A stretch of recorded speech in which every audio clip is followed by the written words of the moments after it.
Hello and welcome guys to another video, and in today's video I will be helping you become a Bedrock Bridging Pro. So this can help with like PvP, or if you're just building in general, it can help with a lot of things. But I want to help you hopefully understand how Bedrock Bridging works. Really quick, there will be timestamps down in the description, but I really suggest you watch the entire thing because everything's going to kind of build off of each other. But with that said, now let's get into it. So really quick, before we get into the bridging part, I want to show you how it works, because a lot of people don't really understand how Bedrock Edition bridging works.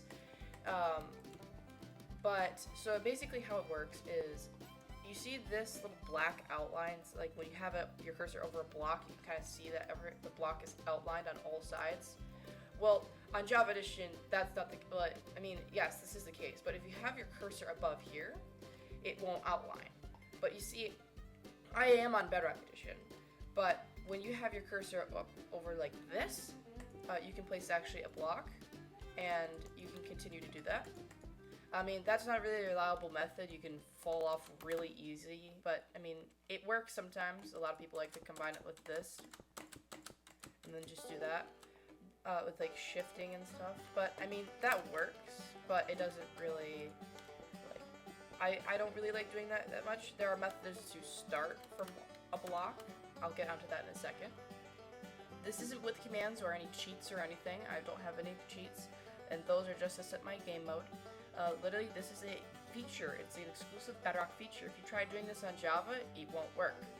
But so there is no point in bridging like this. That is just a waste of time when you can just go like this. That's how easy it is to like start bridging like that. There are lots of different methods. Most of them, like the simpler ones, involve holding down your mouse button. But the more advanced ones, most of the methods on Bedrock Edition involve holding your mouse button. There are methods that include spam clicking, but those are unique types of bridging, and those are a bit more advanced. But if you do want to learn them, that is, you can look at the timestamps and skip to that. But otherwise, that is how the bridging works.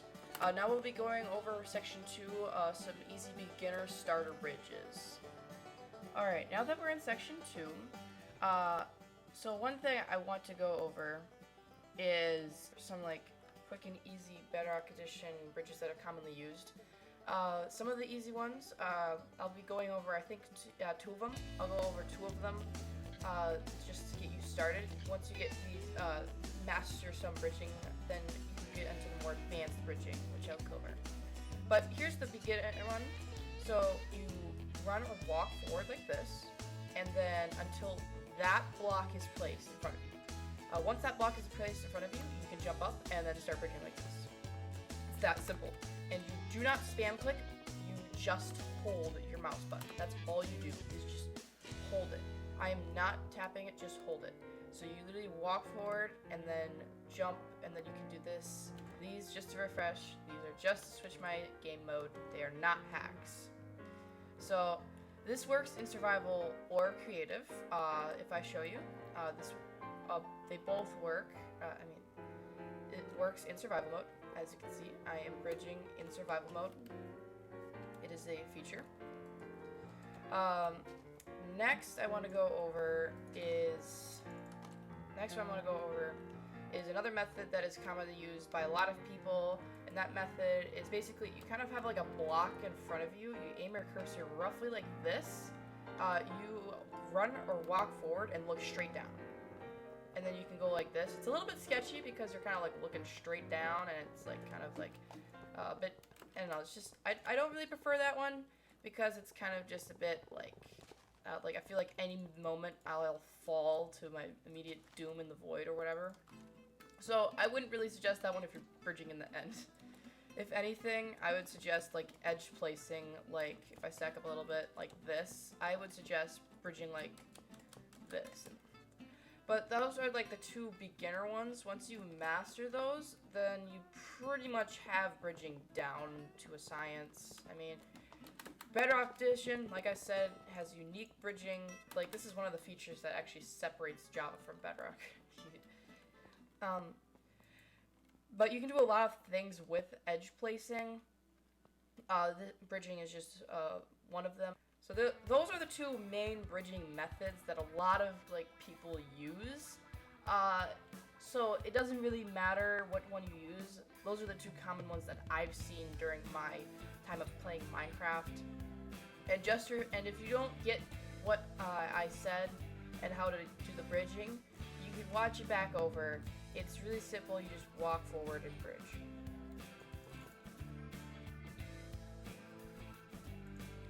So that is part of section 2.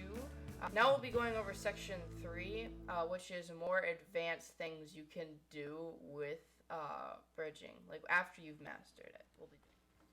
Alright, now that we're on the last section, I want to show you, for you more advanced people that have kind of mastered bridging already. So basically, what we do, like there's a few methods that are a little bit more advanced. So one of them that I want to show you is a cool just trick. You can actually hotkey. You have to hotkey. If you try scroll wheeling, then it won't work. But so you can actually switch between slots in your hotbar to start and continue bridging.